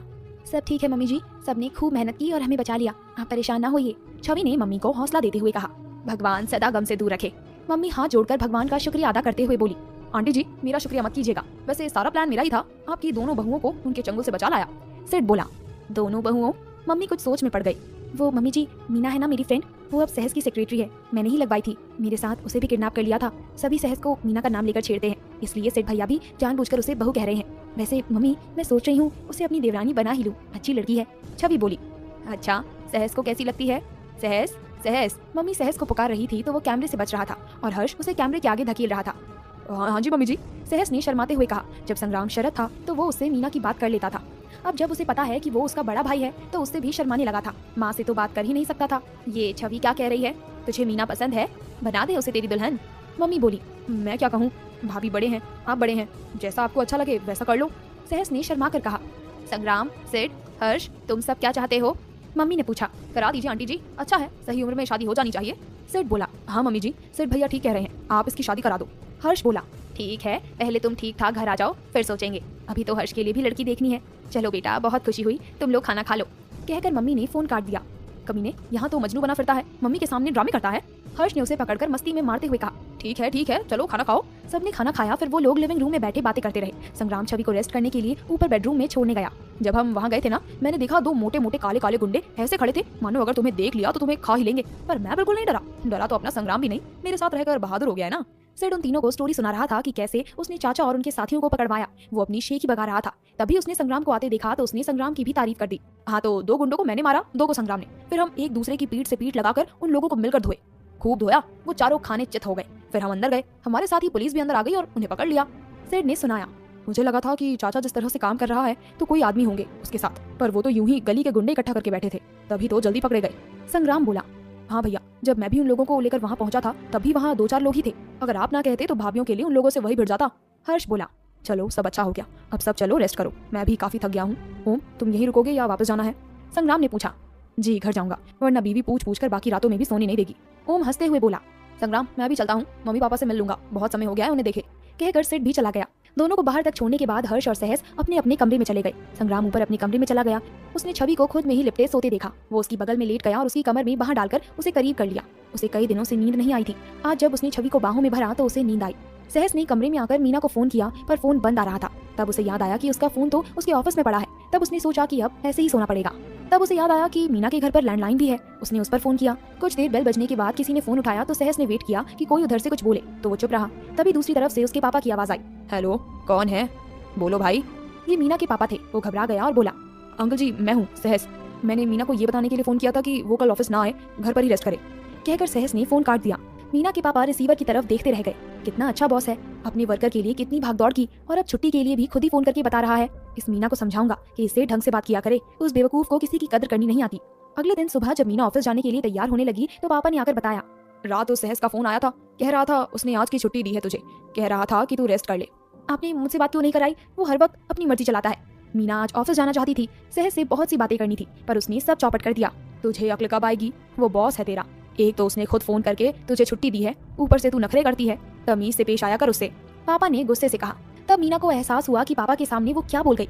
वो बात को संभालते हुए बोली, पापा असल में ये मेरी फ्रेंड का भाई है और मेरा क्लासमेट भी रह चुका है, इसलिए ऐसी बात करने की आदत पड़ गई है। बाकी छुट्टी के बारे में मैं इसलिए बोल रही थी क्योंकि आज उसने छुट्टी दे दी तो कल डबल काम करवाएगा, क्योंकि मेरा काम तो मुझे ही करना होगा, फिर पहले ही दिन निकल चुका है। कोई नहीं पापा, आप कहते हैं तो मैं रेस्ट कर लेती हूँ, कहकर मीना अपने कमरे में वापस चली गई। संग्राम का घर। सुबह सब नाश्ता करने के बाद यूं ही बैठे बातें कर रहे थे। हर्ष और सहस छवि के पीछे किडनैपिंग का किस्सा सुनने के लिए पड़े हुए थे। भाभी बताओ ना कि क्या हुआ था, उन्होंने आपको कैसे किडनैप किया? समझ लो पुलिस पूछताछ की रिहर्सल है। हर्ष बोला, भाभी जी शुरू से एंड तक सारा किस्सा सुनाइए, हमें तो रात भर नींद नहीं आई, अगर बेबी का ख्याल ना होता तो रात ही सारा किस्सा सुनकर सोते। सहस बोला, सुना दो छवि, ये लोग ऐसे नहीं पीछा छोड़ने वाले।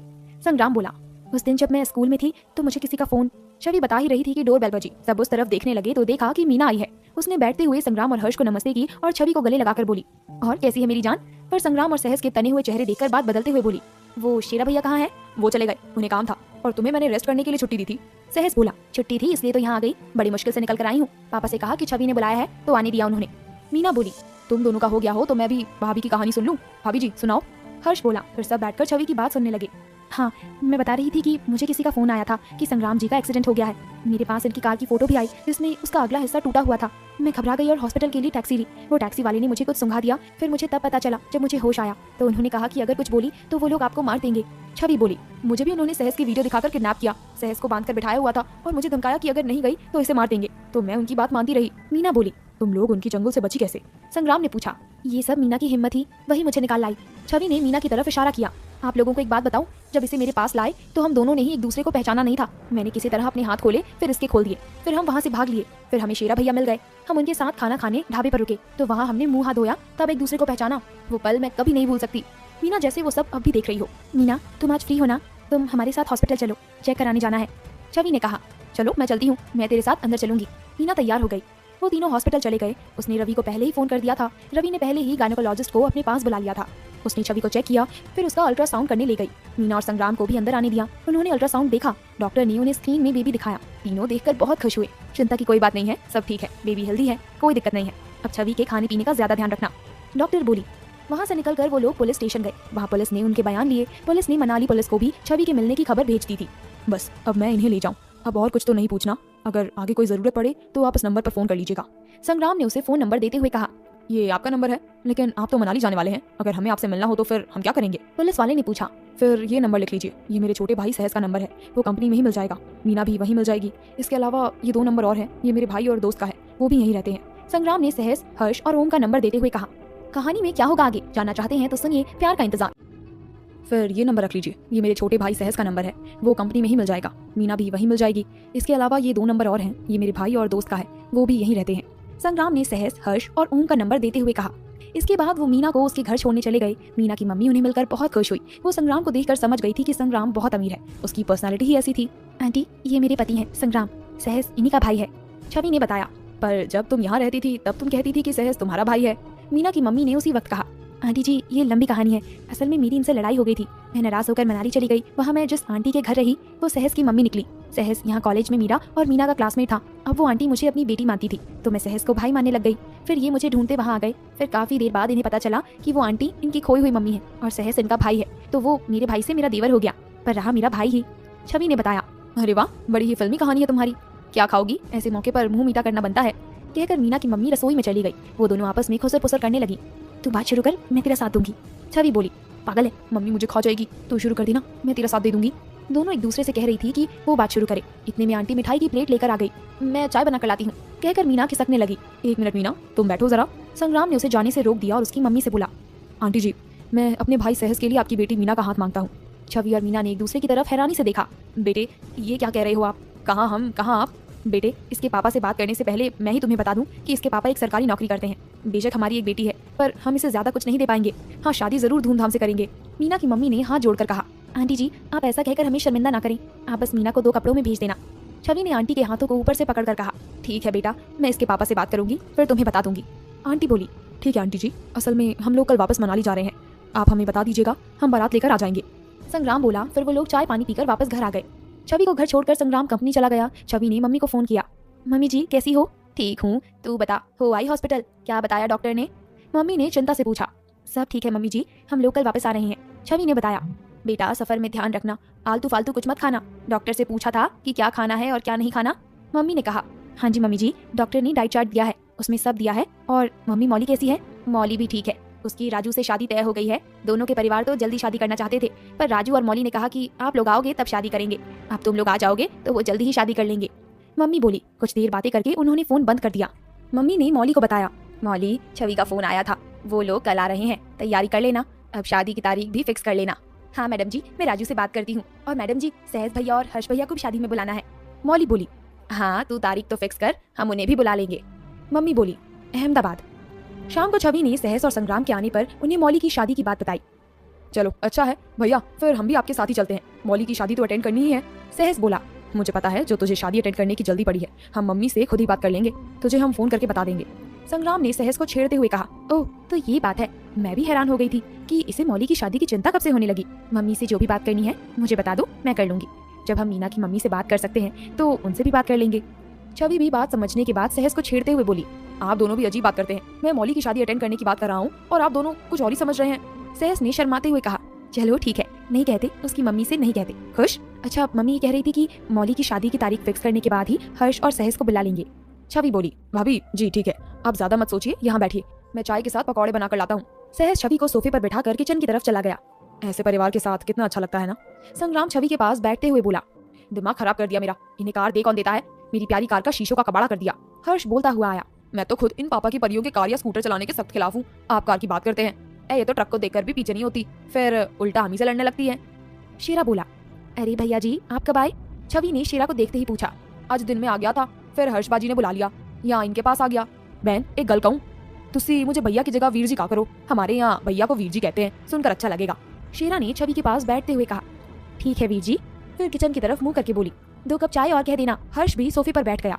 तुझे किस पापा की परी ने परेशान कर दिया? संग्राम ने पूछा। क्या बताऊं भैया, मैं आ रहा था ना तो मैंने देखा सामने से एक एक्टिवा बल खाती सी आ रही है, मैंने उसे दूर से ही देख लिया, ये एक लड़की चला रही थी और दूसरी उसके पीछे बैठी थी। मुझे उन्हें देखकर ही अंदाजा हो गया कि वो जरूर टक्कर मारेगी। मैंने कार साइड में लगाकर बंद कर दी और उनके निकलने का वेट करने लगा, लेकिन वो कैसे रुकती। वो सीधा आकर मेरी कार से टकरा गई। आप मानोगे नहीं, साइड से आकर मेरी कार से टकराई और टक्कर इतनी जोर से मारी कि पीछे बैठी लड़की उछलकर कार के अगले शीशे पर गिरी और शीशे में क्रैक आ गया। बहुत गुस्सा आया। मैंने उनकी रिकॉर्डिंग कर ली है, अगर ना करता तो मुझे ही फंसा देती। हर्ष ने एक ही सांस में सब बता दिया। तुमने उनसे रिपेयर कराने को कहना था ना। सहस कमरे में आते हुए बोला। छोड़, क्या करना है, पैसे लेकर क्या करोगे। छवि बोली। छवि, बात पैसों की नहीं है। अगर आज इन्हें हम छोड़ देते हैं तो कल फिर ऐसी गलती करेंगी वो, इसलिए थोड़ा सबक सिखाना जरूरी है। संग्राम बोला। मैंने कहा था उन्हें, पुलिस ने कल बुलाया है थाने, बाकी कल देखते हैं। लीगल एडवाइजर को साथ लेकर जाऊंगा। हर्ष बोला। तभी नौकर चाय पकौड़े लेकर आ गया। उन लोगों ने साथ बैठकर पकौड़े खाए। तभी सिड भी अंदर आया। वाह भाई, क्या खुशबू आ रही है, क्या खाया जा रहा है अकेले अकेले। सिड अंदर आते हुए बोला। उसने आते ही पकौड़े उठाकर खा लिए, फिर बारी बारी से सबसे हाथ मिलाया। अब आया है, कल की तैयारी कर ली। संग्राम ने पूछा। तैयारी क्या करनी है, जो सूटकेस लाया था वही वापस ले जाऊंगा। अरे हाँ, ये मम्मी ने भाभी के खाने के लिए आम का अचार भेजा है। उसने अचार का डिब्बा छवि को पकड़ाते हुए कहा। शेरा, अगर अभी फ्री हो तो हमारे साथ मनाली चलो। संग्राम शेरा से बोला। मैं फ्री तो हूँ, अगर कुछ सामान लेकर जाना है तो मैं ट्रक से ले चलता हूँ। शेरा बोला। हाँ ये ठीक है। सहस, ऐसा करो, इसे फैक्ट्री ले जाओ, वहाँ से ट्रक में ले जाने वाला सामान इसमें रखवा देना। संग्राम ने सहस से कहा। फिर शेरा से पूछा। शेरा, तुम सुबह चलोगे तो ट्रक वहीं छोड़ देना, सुबह माल भराकर चल पड़ना। नहीं, मैं ऐसा करता हूँ, अभी माल रखाकर निकल लेता हूँ, कल दोपहर तक पहुँच जाऊंगा, तब तक आप लोग भी पहुँच जाओगे। शेरा बोला। चलो ठीक है, जैसे आपको ठीक लगे। सिर्फ हम भी सहस के साथ चलते हैं, जो कपड़ा लेना है वो चूज कर लेंगे। सहस बोला। ऐसा करो वीर जी, आप फिर खाना खाकर जाना, रास्ते में कहाँ खाओगे। छवि किचन की तरफ जाते हुए बोली। अरे नहीं बहन, ये चाय पकौड़े खा लिए, अब कुछ और ना खाया जाएगा। शेरा बोला। फिर वो सहस के साथ जाने लगा तो छवि ने एक डिब्बा पकड़ाते हुए कहा। वीर जी, ये लो, कुछ पकौड़े डाल दिए हैं, रास्ते में खा लेना। छवि उसे डिब्बा पकड़ाते हुए बोली। शेरा ने डिब्बा लेते हुए कहा। देखा, बहन होने का फायदा तो हो गया। उसने छोटू को फोन करके कंपनी पहुंचने को कहा। सभी कंपनी चले गए। हर्ष भी उनके साथ चला गया। छवि ने अपने साथ ले जाने के लिए सामान पैक किया। उधर उन्होंने सारा सामान ट्रक में लोड कराया। फिर शेरा ट्रक लेकर मनाली के लिए निकल पड़ा। अगली सुबह सहस और हर्ष सेठ संग्राम और छवि को एयरपोर्ट छोड़ने आए। उन्होंने प्लेन ले लिया। छवि और संग्राम एक साथ बैठे थे, जबकि सेठ की सीट थोड़ी दूर थी। उसकी बगल में एक लड़की बैठी थी। उसे प्लेन में बैठने से डर लगता था। जैसे ही प्लेन उड़ा वो डर के मारे कांपने लगी। मैडम, आपको क्या हुआ, सेठ ने पूछा। मुझे डर लगता है, वो धीरे से बोली। सेठ ने उसका हाथ पकड़ा और बोला। देखिए, डरते नहीं है, आसपास इतने लोग बैठे हैं, वो देखिए छोटी सी बच्ची बैठी है, कोई नहीं डर रहा। लाइए, मैं आपका हाथ पकड़ लेता हूँ, तब आपको डर नहीं लगेगा। सेठ ने उसका हाथ पकड़ते हुए कहा। कहानी में क्या होगा आगे जानना चाहते हैं तो सुनिए प्यार का इंतजार। सेठ ने उसका हाथ पकड़ा और बोला। देखिए, डरते नहीं है, आसपास इतने लोग बैठे हैं, वो देखिए छोटी सी बच्ची बैठी है, कोई नहीं डर रहा। लाइए, मैं आपका हाथ पकड़ लेता हूँ, तब आपको डर नहीं लगेगा। सेठ ने उसका हाथ पकड़ते हुए कहा। सेठ ने उसे बातों में लगा लिया तो वो लड़की भूल गई कि वो प्लेन में है। वो भी मस्त होकर सेठ से बात करने लगी। मैं ना मनाली जा रही हूँ, वहाँ मेरी दादी रहती है, हम लोग कभी कभार छुट्टियों में ही आते हैं। हम हिमाचल में ही रहते हैं, वहाँ से हम ट्रेन में चले जाते थे। अब मेरी वहाँ जॉब लग गई है, सो जाना पड़ रहा है। पहली बार प्लेन से जा रही हूँ, आगे से कभी नहीं जाऊंगी। वो बोली। जॉब के लिए बधाई हो, क्या नाम है आपका, मनाली में कहाँ जॉब मिली है। सेठ ने पूछा। मेरा नाम वन्या है, मुझे टूरिज्म डिपार्टमेंट मनाली में टूरिज्म ऑफिसर की जॉब मिली है, वहीं जा रही हूँ। मेरे पापा भी वहाँ काम करके गए हैं, वहाँ दादी के पास ही रहूंगी। उसने बताया। बहुत ही यूनिक नाम है आपका, हमारी भी वहाँ कंपनी है, मिलते रहेंगे। सेठ बोला। अच्छा, किस चीज़ की कंपनी है, वन्या ने पूछा। हम शर्ट्स बनाते हैं, ये शर्ट हमारे ब्रांड की ही है। उसने अपने शर्ट की तरफ इशारा करते हुए कहा। अच्छा, ये आपका ब्रांड है, ये तो काफी फेमस है। वन्या ने हैरान होकर कहा। वो लोग ऐसे ही बातें करते रहे। संग्राम ने सेठ की तरफ देखा और बोला। ये बड़ा ही फ्लर्टी बंदा है, जहाँ लड़की देखी शुरू हो जाता है। लेकिन अगर ऐसा है तो इसकी कोई गर्लफ्रेंड क्यों नहीं, अब तक तो शादी भी हो जाती। छवि बोली। फ्लर्ट करता रहता है, सीरियस नहीं होता ना, इसलिए ही कोई लड़की ज्यादा देर साथ नहीं रहती, इसे जल्दी छोड़ देती है। संग्राम बोला। तो आप इसे समझाते क्यों नहीं। बहुत समझाया पर इसके पल्ले कुछ नहीं पड़ता। संग्राम बोला। इस बार मैं समझा कर देखूंगी, शायद मान जाए। छवि बोली। करीब 2.5 घंटे में वो मनाली पहुंच गए। एयरपोर्ट पर उतरकर सेठ ने वन्या को छवि और संग्राम से मिलाया। उन्होंने फोन नंबर एक्सचेंज किए। वन्या को लेने उनके डिपार्टमेंट से कार आई थी, वो उन लोगों को बाय करके चली गई। सेठ उसे दूर तक जाते देखता रहा। इन्हें लेने राजू आया था। उन्होंने राजू को शादी की बधाई दी और फिर घर आ गए। मम्मी उस दिन स्कूल से जल्दी घर आ गई थी। उन्होंने मौली के साथ मिलकर इनके पसंद का खाना बनाया था। दरवाजा खोलते ही मम्मी छवि से लिपट गई। मेरी बच्ची, कैसी है तू, मेरी तो जान ही निकल गई थी। मैंने भगवान को इतना याद तो सारी उम्र में कभी नहीं किया जितना उन 2 दिनों में किया। आखिर उसने मेरी सुन ही ली। तू आराम से बैठ, मैं तेरे लिए कुछ खाने को लाती हूँ। छवि को सोफे पर बिठाकर मम्मी किचन में खाने को कुछ लेने गई और एक प्लेट में राजमा चावल लेकर छवि को खिलाने लगी। संग्राम और सेठ चुपचाप आकर बैठकर ये सब देख रहे थे। संग्राम बोला। मम्मी, लगता है आप भूल गई हैं, मैं आपका बेटा हूँ, ये नहीं। तू चुप कर, बेचारी ने सारे सफर में कुछ नहीं खाया होगा, भूख लगी होगी इसको। मम्मी उसे पानी पकड़ाती हुई बोली। मम्मी, भूख तो हमें भी लगी है। संग्राम फिर बोला। रुक जाओ, मौली अपने घर गई है, वापस आती होगी, वो तुम्हें खाना डालकर देगी। मम्मी बोली। सुना था मूल से ब्याज पारा होता है, आज देख भी लिया। आने वाले बच्चे के चक्कर में आंटी अपने बेटे को ही भूल गई। सेठ बोला। संग्राम ने गहरी सांस लेकर हामी भरी। मौली वापस आई तो वो भी छवि की खातिरदारी में लग गई। सेठ और संग्राम खुद से ही लेकर खाना खाने लगे। संग्राम को अंदर से खुशी हो रही थी कि सब छवि का कितना ध्यान रख रहे हैं। खाना खाकर सेठ और संग्राम राजू के साथ कंपनी चले गए। दीदी जी, आप बताओ क्या हुआ था, आप उनके साथ क्यों चली गई थी। मौली ने पूछा। अरे इसे आराम कर लेने दे, फिर बाद में बात कर लेना। मम्मी ने मौली से कहा। कोई नहीं मम्मी जी, मुझे अभी नींद नहीं आ रही, इतने दिन बाद मिले हैं, बैठिए मैं बताती हूँ। उस दिन जब आप प्रेयर में थी, मुझे किसी का फोन आया था। उसने कहा कि इनका एक्सीडेंट हो गया है। मैं घबरा गई। उन्होंने कार की फोटो भी भेजी थी। मैं उसी समय टैक्सी करके हॉस्पिटल की तरफ चल दी। उस टैक्सी वाले ने मुझे कुछ सुंघा दिया और मुझे अहमदाबाद ले गए। मम्मी, ये सब चाचा जी ने किया था। वहाँ मेरे साथ एक लड़की और थी, मीना, उसी ने मुझे वहाँ से भागने की हेल्प की। फिर हमें शेरा वीर जी मिल गए। अरे हाँ, मैं वीर जी को फोन करके पूछना तो भूल ही गई। मैं बाकी की कहानी फिर सुनाती हूँ, पहले शेरा वीर जी को फोन कर लूँ, कहकर उसने शेरा को फोन लगाया। वीर जी कहाँ पहुँचे आप? छवि ने पूछा। मैं मनाली पहुँच गया हूँ, कंपनी में सामान उतार रहा हूँ। जीजा जी मिल गए हैं, शाम को उनके साथ ही कराऊंगा। शेरा बोला। ठीक है वीर जी, मैं इंतजार करूंगी, कहकर छवि ने फोन बंद कर दिया। फिर मम्मी से बोली, मम्मी जी वीर जी इनके पास कंपनी में पहुंच गए हैं, शाम को यहाँ आएंगे। मौली तब तक रसोई का काम निपटाकर वापस आ गई। अब बताओ दीदी, फिर क्या हुआ? मौली ने पूछा। हाँ, कहाँ थी मैं? हाँ, फिर हमें शेरा वीर जी मिल गए। उन्होंने हमें राजस्थान में एक मौसी के घर रखा। वहीं तेरे जैसी एक लड़की चकोरी भी थी, उनके साथ एक रात उनके पास रुके। फिर अगले दिन वीर जी हमें घर ले आए। बस इतनी सी कहानी है। मम्मी एक बात और बताऊं, हमने मीना की मम्मी से सहस और मीना के रिश्ते के लिए बात चलाई है, देखते हैं क्या बनता है। छवि ने बताया। चल मौली, रात के खाने की तैयारी कर लें, शेरा घर आएगा। उसने अपनी छवि और हमारी बेबी की जान बचाई है, उसकी अच्छी आवभगत करनी होगी। ऊपर से वो छवि का भाई हो गया है, तो वो पहला आदमी होगा जो इसके मायके से आएगा। मम्मी मौली से बोली। फिर छवि से बोली, छवि जा, तू तब तक थोड़ा आराम कर ले, वो आ जाएंगे, फिर बैठना पड़ेगा, थक जाएगी। चल मैं ही छोड़ कर आती हूँ, अंदर तू खुद से नहीं जाने वाली। उन्होंने छवि को पकड़कर उसको बेडरूम में ले जाकर लेटा दिया। फिर उसे चादर उड़ाकर दरवाजा बंद करके बाहर आ गई। छवि कुछ ही देर में सो गई। शाम 6 बजे संग्राम और सिड आ गए। छवि तब तक उठकर कपड़े बदलकर मम्मी और मौलिका किचन में हाथ बटा रही थी। उसने शीरा को उनके साथ ना देखकर पूछा, संग्राम जी वीर जी नहीं आए? वो तो कह रहे थे कि आपके साथ ही आएंगे। हाँ, उसे कोई काम था, कह रहा था कि आप लोग चलो, मैं थोड़ी देर तक आता हूँ। संग्राम बोला। छवि ने ओके में सिर हिला दिया। उसे लगा कि सच में कोई काम होगा। संग्राम और सिड पानी पीने के बाद कपड़े बदलने चले गए। कुछ देर बाद बेल बजी तो छवि ने सोचा कि कपड़े आए होंगे। उसने दरवाजा खोला तो वो हैरान रह गई। सामने शीरा था। उसने ग्रे रंग का सफारी सूट के साथ लाल रंग की पगड़ी बांध रखी थी। छवि ने हमेशा उसे मैले से कुर्ते पजामे में ही देखा था और सिर पर उसने छोटी पगड़ी बांधी होती थी। आज उसे ऐसे देखकर वो हैरान रह गई। उसने सोचा भी नहीं था कि उसके भाई की इतनी अच्छी पर्सनालिटी है। वो उसके गले लग गई और बोली, वीर जी मैं आपको पहचान ही नहीं पाई, आप बहुत अच्छे लग रहे हैं। पहली बार सास की बहन से मिलना है, थोड़ा तो बन के आना ही था। तेरी सास तुझे कह ना सके कि तेरा भाई तो गंदा सा है। और पता है मैं टैक्सी से आया हूँ, ट्रक नहीं लाया।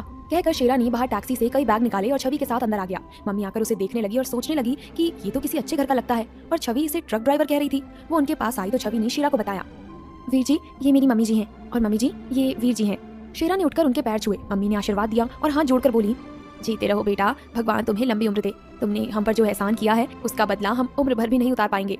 अरे नहीं आंटी जी, आप ऐसा ना कहो, ये मेरा फर्ज था जो मैंने निभाया, और इसका इनाम भी मुझे साथ के साथ ही मिल गया, इस बहन और परिवार के रूप में। शेरा बोला। तभी अंदर से संग्राम कपड़े बदल कर आ गया। वो भी शेरा को देखकर हैरान रह गया। अरे वाह शेरा, ये तू है? कमाल कर दिया दोस्त, तू तो बड़ा ही रौबदार लगता है, अलग ही बंदा लग रहा है। संग्राम कुछ कहता उससे पहले ही बाहर से आता सिड बोल पड़ा। शेरा शर्मा कर मुस्कुरा दिया।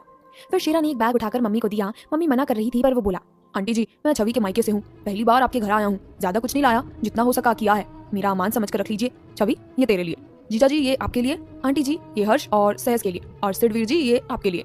छवि ये वो क्या नाम बताया था तूने, वो राजू की बहू, उसके लिए। छवि ने मौली को आवाज लगाई और शेरा ने एक बैग उसे दे दिया। वीर जी ये सब ठीक नहीं किया आपने इतना क्यों किया? छवि बोली, कोई नहीं छवि बहना, मेरा कौन सा कोई परिवार था, अब तक बहुत कमाया है, अब खर्च करने का मौका मिला है। शेरा बोला। फिर सबने मिलकर डिनर किया। शेरा अभी यहाँ 1-2 दिन का काम है, आप ऐसा करना यही रुक जाना सिड के साथ, ये सामने वाला भी अपना ही घर है, सिड वहीं रहता है, फिर 2 दिन के बाद जहाँ जाना हो चले जाना। संग्राम बोला, मैं आपकी बात कैसे टाल सकता हूँ भला, जैसी आपकी मर्जी। शेरा बोला। शेरा और सिड के जाने के बाद मम्मी, छवि और संग्राम बैठे बातें कर रहे थे। मम्मी बोली, देखो छवि बेटे, इसने बहुत खर्च किया है, सच में तेरे भाई का फर्ज निभाया है, पर हम भी उसे खाली हाथ नहीं जाने देंगे। ऐसा करना संग्राम, उसके लिए पैंट शर्ट और पगड़ी लाकर देना, साथ में कुछ ड्राई फ्रूट्स दे देना। ठीक है मम्मी जी, वो मेरे से छोटा है तो मैं भी उसे अपनी ओर से शूज ले दूंगा। संग्राम बोला, हाँ बेटा ऐसा ही करना, बहुत ही अच्छा इंसान है, भगवान की दुआ से ऐसे नेक लोग मिलते हैं। रात बहुत हो गई है, अच्छा जाओ तुम दोनों भी आराम करो, छवि को ले जाओ, मैं भी सोने जा रही हूँ। कहकर वो ऊपर अपने कमरे में चली गई। छवि और संग्राम भी अपने कमरे में आ गए। कहानी में क्या होगा आगे जानना चाहते हैं तो सुनिए प्यार का इंतजार। Like, comment, subscribe for more.